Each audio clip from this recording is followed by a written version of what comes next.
Hi everyone, this is your lecture for 2.3. So let's go over here to my other screen and get this going here. Gotta open it up here.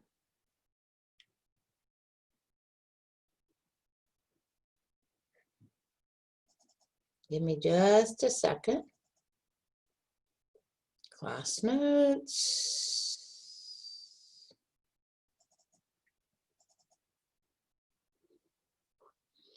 2, 3. Okay, so here we go. In this section of chapter 2, we're going to continue with solving equations. And we're going to move on to solving fractional and decimal equations. Okay? When you have a fractional equation, the easiest way to solve it is to get rid of that fraction. So you want to look at your denominators here.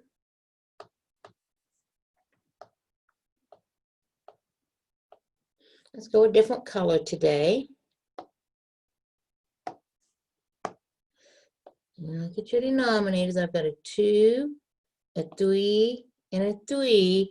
And I want to ask myself, what is their common denominator? Well, 2 is 1 times 2. Whoops.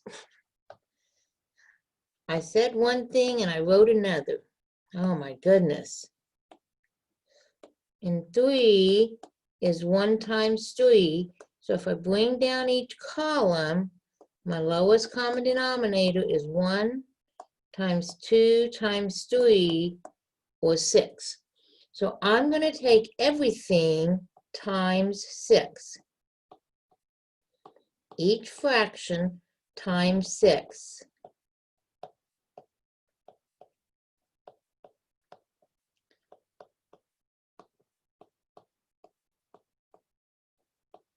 Okay, when I do that, you should see that your denominators all divide evenly into 6. So 2 goes into 6 and leaves a 3. 3 goes into 6 and leaves a 2 on both of these other fractions. Okay? So now multiplying, I have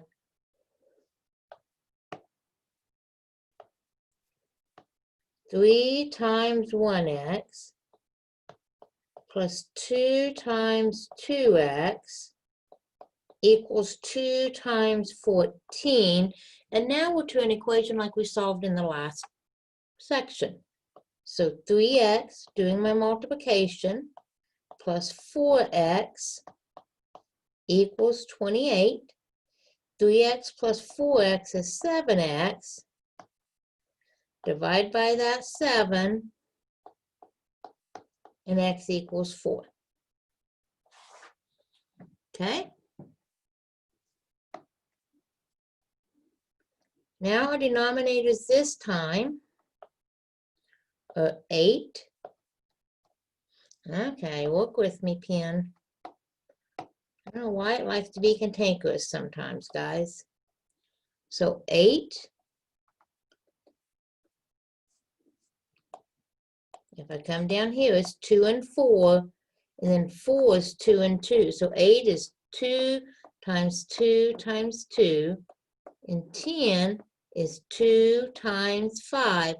I put 5 in its own column because it doesn't match a 2. So my lowest common denominator is 2 times 2 times 2 times 5. 2 times 2 is 4. Times 2 is 8. Times 5 gives me 40. So I'm going to take everything here times 40. Okay, let's get rid of those. So here we go.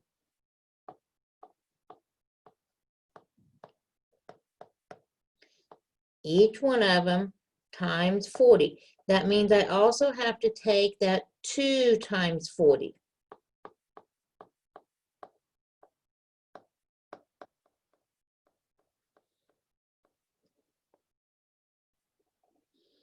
Again, you should find that the denominators cancel evenly into the common denominator. 8 goes into 40 5 times.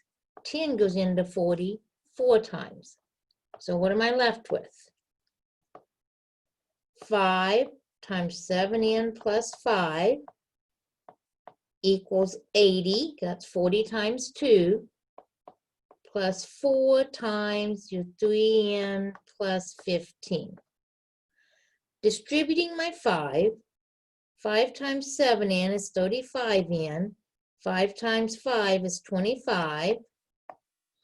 And then over on the right, distributing my 4. 4 times 3n is 12n.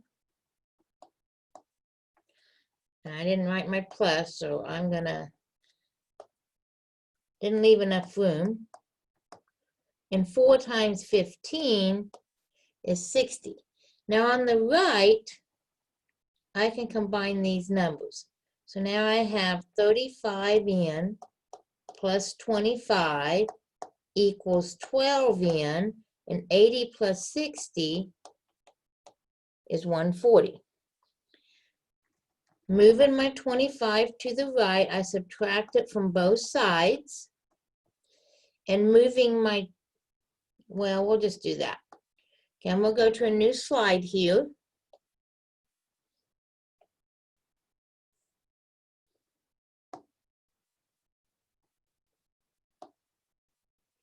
$35n plus 25.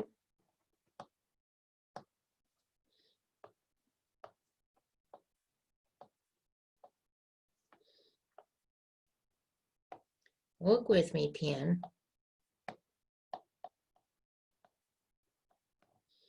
Equals 12n plus 140.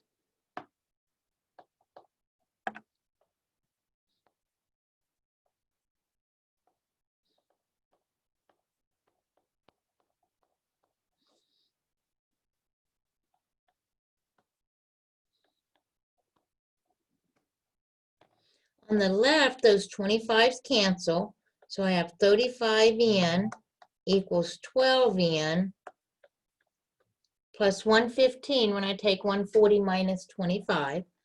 Subtract my 12n from both sides so that I get my n's together.